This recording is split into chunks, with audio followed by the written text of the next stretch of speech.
video natin ay tungkol sa kung paano i-fix ang no middle name birth certificate ng inyong anak na ipinanganak ninyo sa ibang bansa. Konting backstory lang guys. Some years ago, nanganak ako sa Dubai, UAE. So, nagkaroon ako ng problem regarding yung birth certificate kasi yung husband ko, nung nag-fill out siya ng form, hindi niya nailagay yung middle name ko. So, yung dalawa kong anak na umuwi kami dito, kumuha kami ng birth certificate sa PSA. May findings kami na yung kanilang name ay walang middle name. So, after several years, ngayon nag-try ako na nag-decide ako na i-fix kasi mag-graduate na ng high school yung mga anak ko. So, pumunta ako ng PSA at may 3 bagay na kailangang dala mo bago ka pumunta ng PSA. Number 1 na kailangan mong dalhin ay yung copy ng nasabing document. Number 2 na kailangan mo ay yung national ID. Not necessarily yung ID mismo kasi number 3 ay ang passport. Yes, number 1 na kailangan nilagay sa PSA ay dapat may dala ka ng birth certificate na walang middle name or yung birth certificate na may findings na okay.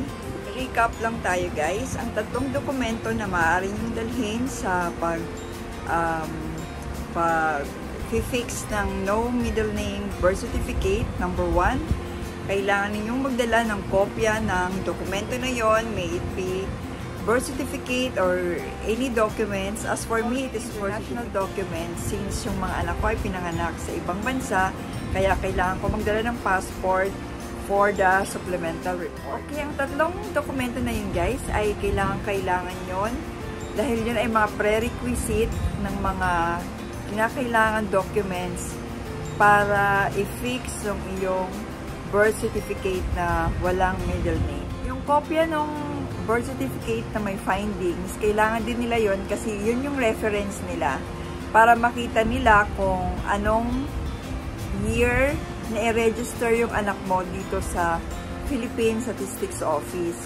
So, sabihin, dokumento. Kaya kailangan nila yung birth certificate na yon na may findings na no middle name.